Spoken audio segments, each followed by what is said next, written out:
और गीत की बारे में ये हमारा जो आज का एपिसोड है, इसमें हम पैरोडी के और उससे जुड़े हुए पहलुओं पर बात करेंगे। फिल्मी गीतों में और फिल्मी संगीत में पैरोडी का इस्तेमाल बहुत होता है, और ये जो फिल्मी पैरोडी का जो इस्तेमाल है, ये अपने आप में बहुत ही दिलचस्प चीज़ है। ये कोई ऐसी चीज़ नहीं है जिससे कि हम एकदम आंखें बंद कर लें, उपेक्षा करें, बल्कि हो ये रहा है कि पैरोडी ज़्यादा आकर्षित करती है और अच्छी लगती है।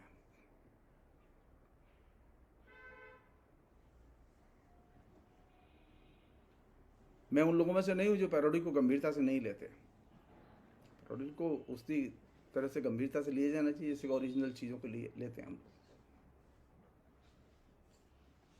क्योंकि पैरोडी आज एक गंभीर जेनर है, विधा रूप है, वो खाली शैली नहीं है।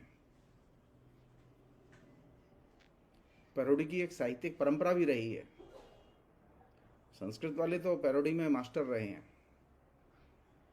संस्कृत साहित्य की जो परंपरा है उसमें पैरोडी का एक बहुत लंबा ट्रेडिशन है।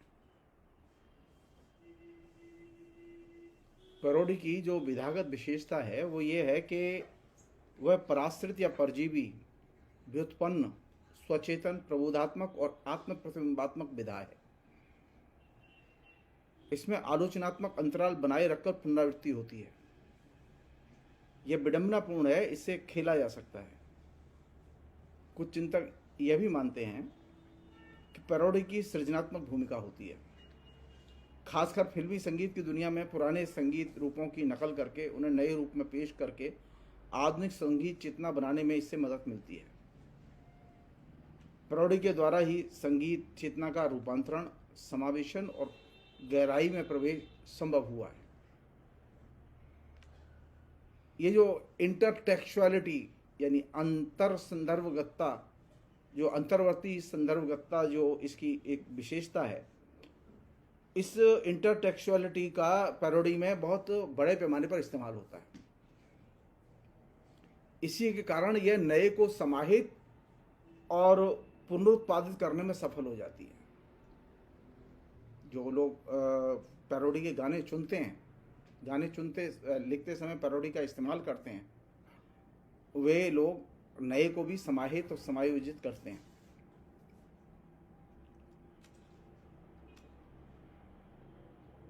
पैरोडी की एक खूबी है कि इसमें लेखकीय जो भावबोध है उसका इच्छित दिशा में विकृतीकरण संभव है।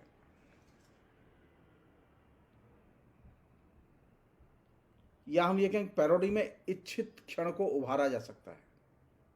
जिस क्षण को फिल्म के जिस क्षण को, जिस दृश्य को, जिस खास एंगल को आप उभारना चाहते हैं, वो पैरोडी में बहुत ही अच्छे ढंग से आप उसे उभार सकते हैं।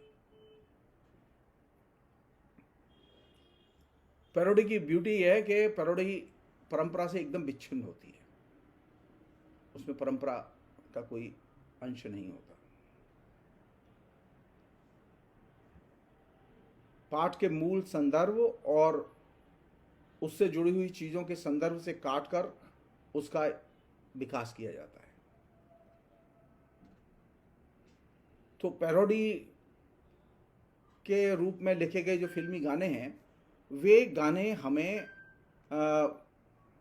विश्लेषित करते समय एक तो इंटरटेक्चुअलिटी का इस्तेमाल करना चाहिए, और दूसरा यह है कि पाठगत जो अंतर संबंध हैं इन पर ध्यान देना चाहिए।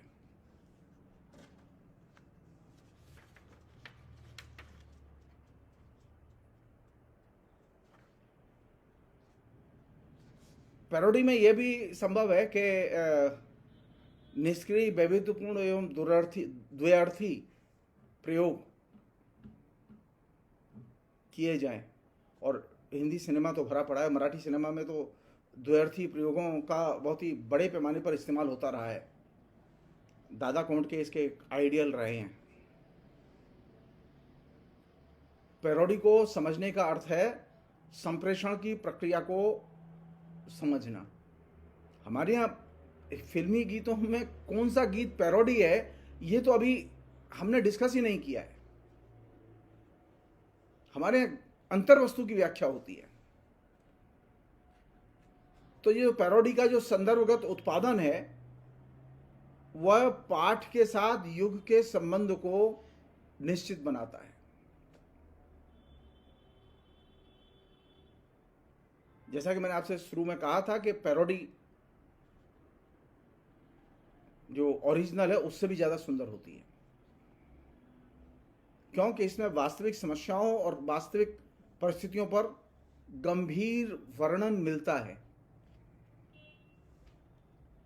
और इसके पाठ की प्रस्तुति हमेशा प्रभावशाली होती है। इसका पाठ भी प्रभावशाली होता है।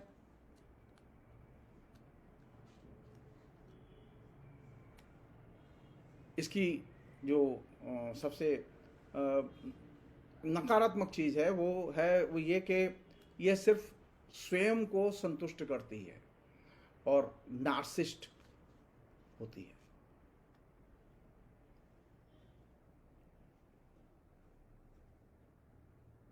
आज कोई भी चीज़ ऐसी नहीं है मास कल्चर में और खासतौर पर फिल्म इंडस्ट्री में और गीतों में जहाँ की पैरोडी की कल्पनाशीलता का और सृजनात्मकता का इस्तेमाल न होता हो।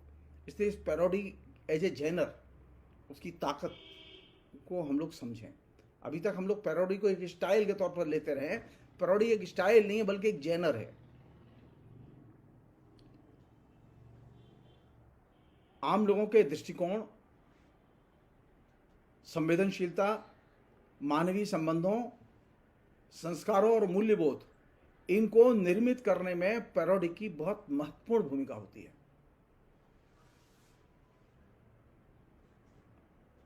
मैंने अपने तरीके से एक क्लासिफिकेशन किया है फिल्मी गानों का कि उसमें 8 तरह के गाने मिलते हैं। जो अधिकांश गाने सुनने में आते हैं उनमें 8 तरह के गाने, इनमें से कोई ना कोई एक प्रवृत्ति होती है जिस पर वो केंद्रित होते हैं।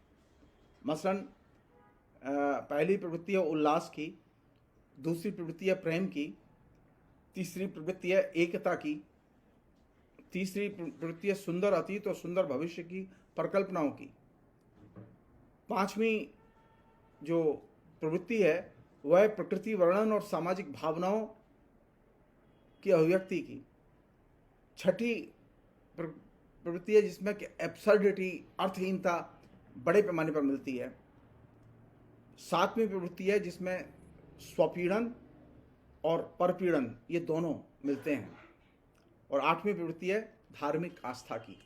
धार्मिक आस्था की पैरोडियाँ खूब मिलती हैं। तो ये 8 किस्म की पैरोडी के जो रूप हैं ये अपने आप में बहुत ही जनप्रिय हैं और इनकी खपत बहुत ज़्यादा है। इनका उत्पादन पुनरुत्पादन बहुत ज़्यादा है। ये फिल्मी गीतों के 8 प्रवृत्त्यात्मक रूप भी हैं। इनका वर्गीकरण भी इस रूप में किया गया है। इनसे जो व्यक्ति का जो समाज में फिल्मी गीत करता क्या है? फिल्मी गीत करता यह है कि जो सामाजिक अलगाव है व्यक्ति का, क्योंकि आज के दौर में सबसे ज़्यादा है, उस सामाजिक अलगाव को दूर करने का काम करता है।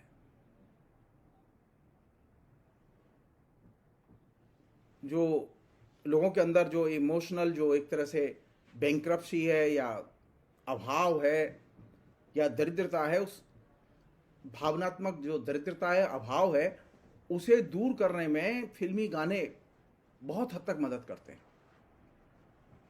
और यह उसका एक सकारात्मक पक्ष है।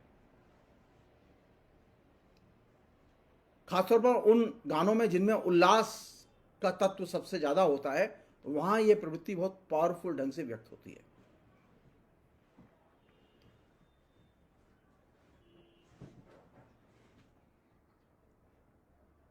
जहां उल्लास के तत्व को उभारा जाता है, वहां गाने में यह बात हाईलाइट करके रखी जाती है कि जीवन में धक्के तो चोट तो लगती रहती है, लेकिन इससे उभरना होता है, इससे बाहर निकलने की जरूरत है। और ये जो जीवन में लगे हुए धक्के हैं, जो कष्ट हैं, ये अस्थाई हैं, स्थायी नहीं है। इस तरह के गानों का अंत आमतौर पर सुखांत होता है। इसी तरह एकता की प्रवृत्ति को यानी यूनिटी की प्रवृत्ति को केंद्र में रखकर लिखे गए गानों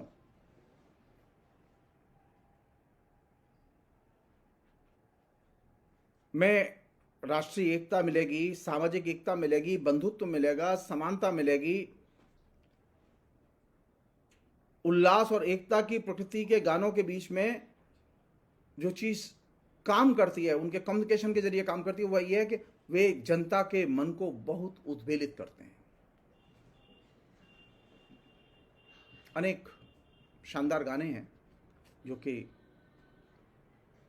इस तरह की यूनिटी को व्यक्त करते हैं, जिन्हें हम बार बार सुनते हैं और हमें अच्छा लगता है। वो हमें बोर नहीं करते, वे बल्कि मन को उत्प्रेरित करते हैं। इन दोनों ही प्रवृत्तियों से मन को संतोष मिलता है और आनंद मिलता है, और ये फिल्मी गीतों का बहुत ही ताकतवर पहलू है, जिसकी वजह से फिल्मी गीतों की ओर लोग आकर्षित होते हैं।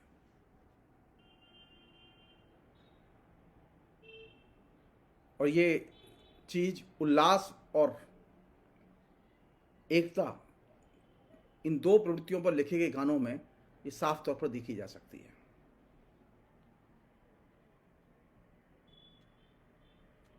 इन दोनों ही प्रवृत्तियों में एक और चीज नोटिस की गई है, वो ये कि सामाजिक असंतोष डायरेक्टली और इनडायरेक्टली इन गीतों में व्यक्त होता है।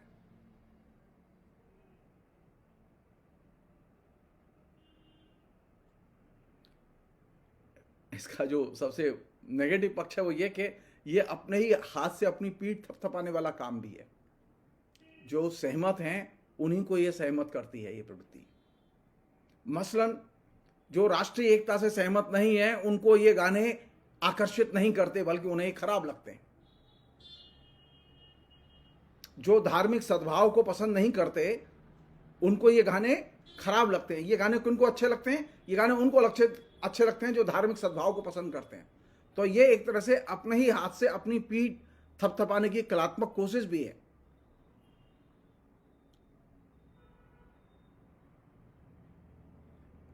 होना ही चाहिए कि जो सामाजिक असंतोष को पैदा करने वाली शक्तियां हैं या जो सामाजिक शक्तियां हैं वे इसमें शामिल हों, वे आकर्षित हों, वे इसमें आनंद लें, तो शायद सामाजिक तनाव को कम करने में इससे मदद मिले।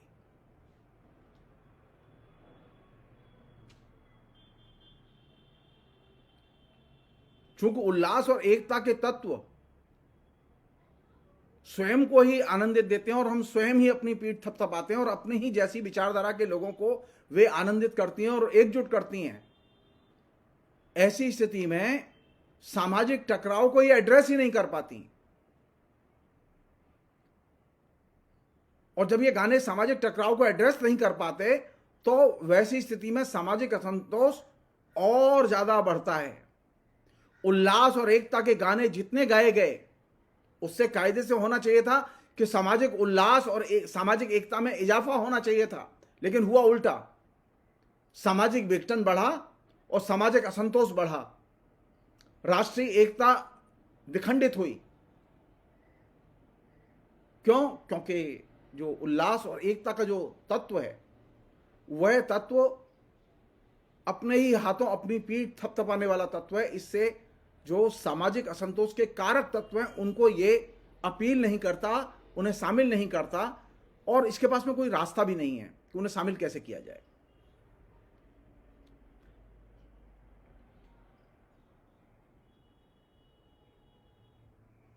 जिन गीतों में समूह या समुदायों के शामिल किए जाने की अपील होती है, उन गानों में समूह केंद्रित वो चित्रण नहीं होता, बल्कि व्यक्ति केंद्रित चित्रण होता है।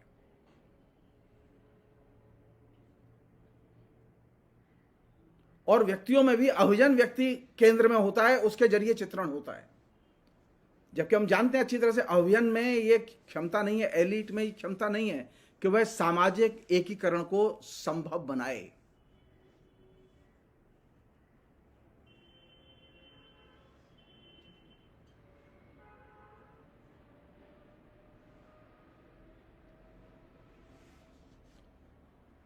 जब तक ये गीत श्रोता को समूह में या गिरोह में शामिल करते हैं तब तक तो ये उसके भावबोध को आकर्षित करते हैं, अपील करते हैं। लेकिन जब वह इसमें शामिल नहीं है तो टेंशन की चीज है, और जब वो शामिल हो चुका है तो टेंशन की चीज नहीं है।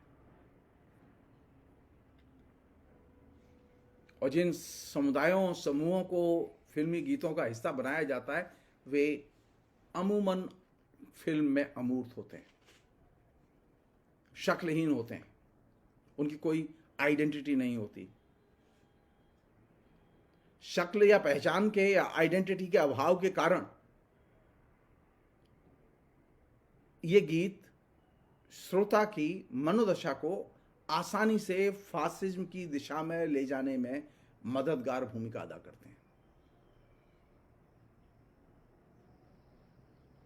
क्योंकि इनसे समूह की चेतना तो बनती है और श्रोताओं में प्रेशर, ग्रुप पॉलिटिक्स और ब्लाइंड फेथ, ब्लाइंड अंध समूहवाद, ये तीन तत्व बहुत तेजी से निर्मित होते हैं और ये उस उल्लास और एकता की प्रवृत्ति को केंद्र में रखकर लिखे गए गानों की ये सबसे बुरी या नकारात्मक परिणति है। फिलहाल इतना ही, बहुत बहुत शुक्रिया। बिछ गई सियासी विसार, खेला जा रहा है सियासी खेल, जारी है वार पलटवार, शह और मात के खेल में बनाई जा रही है रणनीति। कौन पड़ेगा किस पर भारी, ये कभी भी सिर्फ हस्तक्षेप.com पर अमलेंदु उपाध्याय के साथ